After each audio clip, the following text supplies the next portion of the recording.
Well, here we are, ladies and gentlemen. Another rarity, similar to what we had last sale. This is the Ital, not the Marina. Same thing, basically, just a facelift. That's all. Different grille, slightly different dash, bits and pieces and such like. Basically the same motor as a Marina, and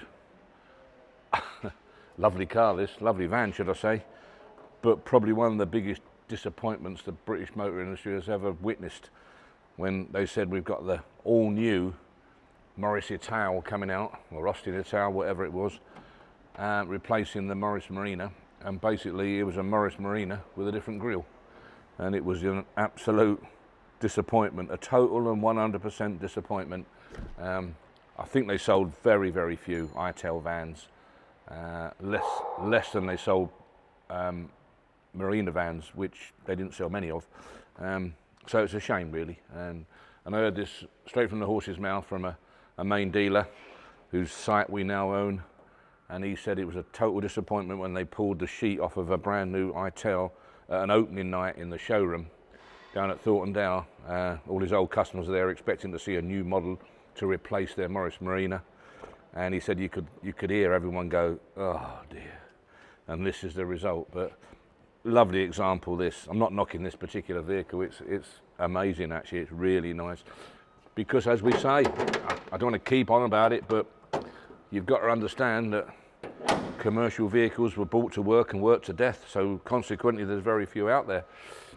But by crumbs, this is a very straight, honest old van.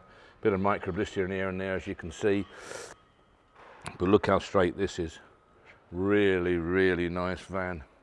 Been dressed up a little bit, as you can see, and fancy wheels and such like. I'm not keen on that sort of thing, but on a commercial vehicle, but that can soon be changed back to original. And by the looks of it, big thing here, look, magnetic, so not sign written. Whip that off and put your own name on there or whatever you want to do, because it's going to wind up, if not a commercial advertising vehicle, it's going to wind up advertising someone's name or family or whatever it might be. Lovely car, lovely, lovely van, really, really nice. Everywhere you look is extremely solid. I haven't been underneath, I have no intention of doing so, but it's really, really original by the looks of it. Unmolested van, tow bar on the back. I'll have to have a look at the other side and see what it's like inside, because the interior is very important on a van. You don't really want to be buying one that's been carrying a load of gas bottles and smashed all the wheel arches and such like,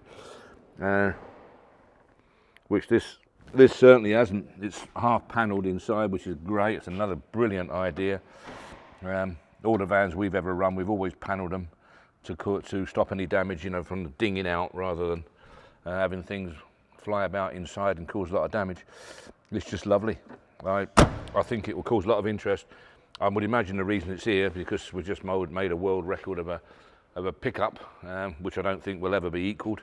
So that's no doubt why it's here. As that car was just being sold, that van, pickup truck, as that pickup was just being sold at the last sale, I was sitting there thinking, they're all going to come out of the woodwork now. Everyone's got a £23,000 Marina pickup. They haven't, of course. That was very much a one-off. There might be another one or two out there as good as that truck, but there won't be many. But this is really honest. Look how genuine and straight and honest this car is. It really is a nice thing. I like it very much. I don't know what to make of the seats. I don't remember the seats being cloth, but they probably were, unless they're out of a saloon. I'm not too sure. But generally speaking, commercial seats are plastic. But she's lovely, absolutely lovely in there. Beautiful condition. Wheel arches, haven't seen a bit of damage at all by the looks of it. Can't have done many miles, I would imagine. What's she showing? Don't know, I think it's got 49 on, but it's got an extra digit. I didn't realise they'd got that, so it might be 4,000 miles, so it could have been round. But if that is the case, it's done it blooming well, because I haven't seen a more original, solid front panel than this. I really haven't. I think it's exceptional. So someone is going to have the opportunity, or more than someone, a few people are going to have the opportunity to buy themselves an extremely good van. And possibly, very likely, the supply and dealer's rear window sticker on here, which is always a great sign.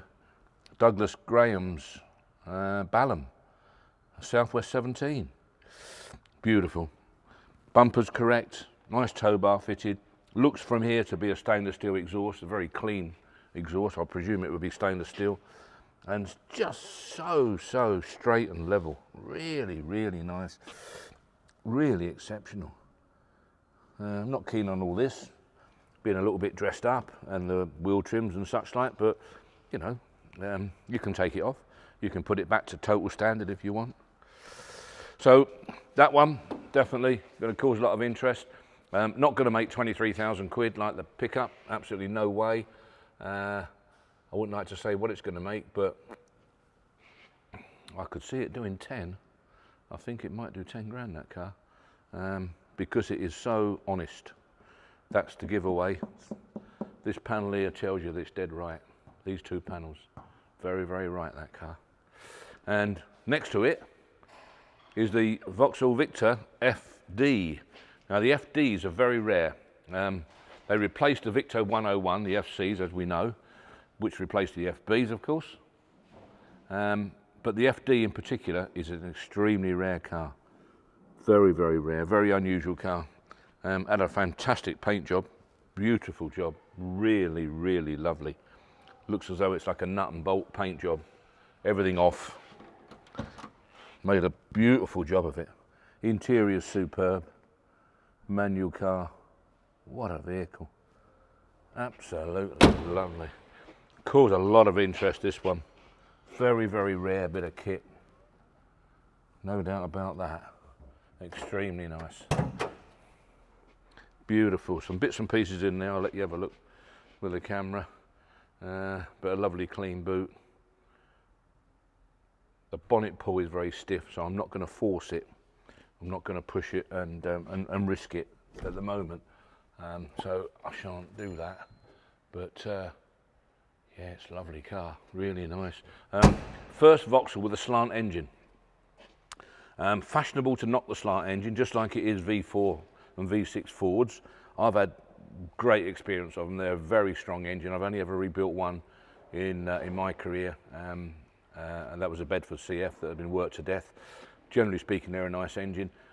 The biggest problem with them is oil pickup from down below up to overhead cam. It's very slow, so therefore the buckets, you know, the cam followers and what have you, start off a little bit dry and they can rattle a little bit for a while. Vauxhall actually give it something like 18 seconds for the oil to get from the bottom to the top. And 18 seconds when you're sitting in a car and it's ticking over there and knocking and rattling and what have you is a long time. It's way, way, way too long. So we used to make sure they got good new oil and a can of Wins engine additive, which coated the bearings and coated well everywhere it went, and that cut that time right the way down. I've got 18 seconds right the way down to probably 4 or 5 seconds, and you must do that because it's 18 seconds is far too long, I can assure you. But that's the only criticism I've got with a slant engine. I love the FDs, as I say, very few about. Many more FEs made, like transcontinental shape, but this one just sort of didn't hit the spot. It just missed it a bit, and I don't honestly know why. Maybe it was price, maybe it was too similar to the 101 Victor, the FC, which was a real popular car, which again wasn't as popular as the FB, so maybe they were just declining a little bit on interest at that stage until the FE come out, which really did do very, very well, the Transcontinental. So a little bit of a forgotten model. There's not too many people who would know what this is. But anyway, I do, because I sold loads and loads of them. British Aerospace had loads of them, and I used to sell them via them or from them. But anyway, it's lovely, lovely vehicle. Super, super bit of kit. Absolutely gorgeous. I think the paint job is brilliant. A little bit of knob rot on there, just a tiny little bit come up. But being black, it's very easy to keep that under control. The interior is superb. I haven't seen a better interior. It's absolutely bang on. I can't see mileage and what have you, but I can't imagine it's done lots of miles. It surely hasn't done a load of miles. With an interior like that, it couldn't have done. So a very exceptional car. I think it's going to make extremely good money. It's a 2-litre one. They've done a 16 and a 2 litre from memory. 2 litres of one to have, of course. Very desirable car in my opinion. Not everyone's cup of tea because, as I say, a lot of people won't even know what it is. But I can see this car doing extremely well. And if you push me on money, which most of the time people do, keep asking me what's it going to fetch, what's this, what's that. I think it's going to be a difficult one to value because A, we haven't seen many sell. B, as I said, most people won't even know what it is. So I would have thought pushing towards 10. I don't think it'll do above. It should, but I don't think it will. So I would say pushing towards 10. Both really straight, nice, genuine, original looking cars. An interior in there in the FD that you will never get any better. And with this one, I think there's so many panels on this vehicle that are nice and original and straight and honest that makes it quite a rarity being a commercial.